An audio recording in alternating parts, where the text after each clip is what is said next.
তো বন্ধুরা, আজকে আমি রিভিউ করব দি ব্যাটস অফ বলিউড ওয়েব সিরিজটা নিয়ে। তো কালকে নেটফ্লিক্সে ওয়েব সিরিজটা রিলিজ করে দেওয়া হয়েছে। তো আমি ওয়েব সিরিজটা দেখলাম। আমি কিন্তু ওয়েব সিরিজ দেখা বেশি পছন্দ করি না, কারণ সময় বহুত লাগে সেখানে। তো সেজন্য আমি ওয়েব সিরিজ দেখি না। তো আমি এই ওয়েব সিরিজটা দেখছি।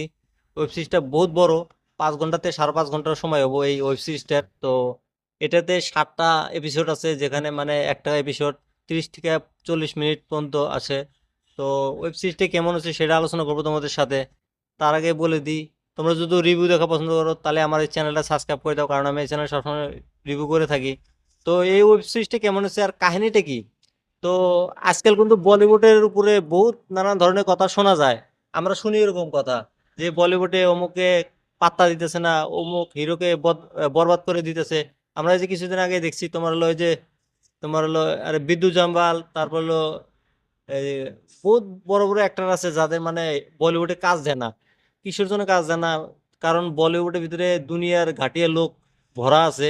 তো সেটাই কিন্তু এই মুভিটাতে তুলে ধরা হয়েছে যে আউটসাইড থেকে বহুত চ্যাংরা চায় যে তারা বলিউডে কাজ করব। তো যেরকম কার্তিক আরিয়ান, এটা কিন্তু আউটসাইড থেকে আইসে চ্যাংরা, আইসা হিনে কবজা জমায় নিছে বলিউডে।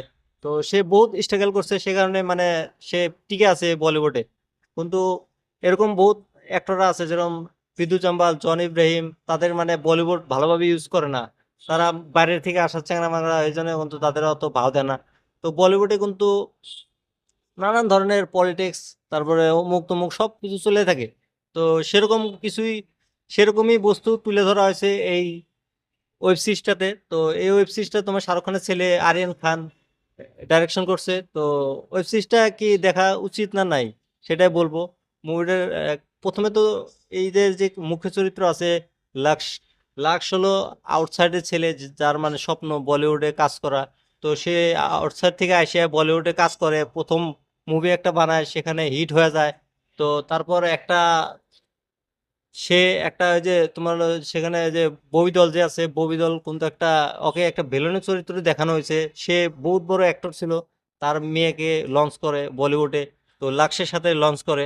তো আউটসাইডের ছেলে আর হলো বলিউডের থেকে আসা একটা হিরোইন, দুজনের যে আহ, সেখানে একটা মুভিতে কাজ করা কতটা কঠিন সেটা কিন্তু এই সিনেমাটা তুলে ধরা হয়েছে। সিনেমার ভিতরে এই ওয়েব সিরিজের ভিতরে কিন্তু তোমার যেগুলো ডাক্স মাফিয়া, কিছুদিন আগে শুনছো তোমরা, বলিউডের লোক ডাক্স টাক্স খায়। তো সেগুলো কিন্তু তুলে ধরা হয়েছে এই ওয়েব সিরিজের ভিতরে।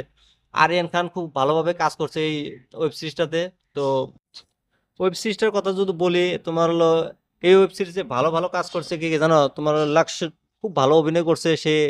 কিছুদিন আগে কিল মুভিতে কি ধরনের কাজ করছে সেটা কিন্তু সবাই জানে, আর চ্যানেলটাকে আমার খুব ভালো লাগে। তারপরে ববিদল ভিলেনের চরিত্র করছে সে, লাস্টের দিকে অল্প কম দেখানো হয়েছে তাকে, কিন্তু ভালো রোল করছে। তারপর রাঘব জুয়েল আর লাক্স দুজনে একটা দোস্তি, খুব জমাটিং দোস্তি করছে তারা। তাদের দোস্তিটা খুব সুন্দরভাবে দেখানো হয়েছে। তো তারপর হলো মেন যে ভালো মানে ওয়েব সিরিজটাতে ধরে রাখছে পাবলিকে, তো তার নাম হলো মনোজ পাভা। সে খুব ভালো অ্যাক্টিং করছে, তার যে অ্যাক্টিং একদম মানে বলাই যেন অসাধারণ। তারপর হলো রজত বেদি। এই যে রজত বেদি যে আছে, আমি তো ভাবছি এই মালটা মারাই গেছে বোধহয়, আমি তো এরকমই ভাবছিলাম। মালটা পুরোনো মুভিতে দেখছি, তারপরে কিন্তু মুভিটিতে ওকে দেখিনি আমি। তো সেই মালটা 15 বছর ধরে গায়েব হয়ে আছে বলিউড থেকে। তো সেই মালটা এই সেই কাহিনীটা কিন্তু তুলে ধরা হয়েছে এই ওয়েব সিরিজের ভিতরে, সেটা খুব ভালো লাগছে। তারপরে এই মুভিতে বহুত ক্যামিও আছে, যেখানে মানে কি বলবো আর, মানে যদি বলি মানে 15-16টা ক্যামিও আছে।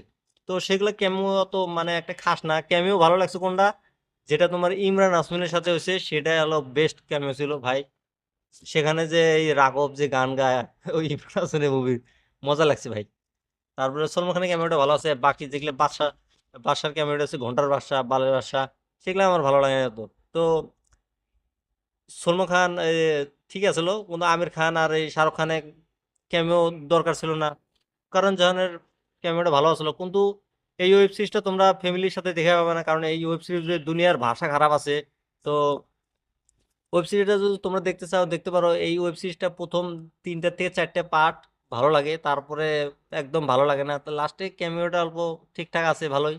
তো এই ওয়েব সিরিজটা দেখলে দেখতে পারো, একবার ইউজ করতে দেখতে পারো। আর এই রিভিউটা তোমাদের কাছে কেমন আছে তোমার কমেন্ট করে বলে দিও।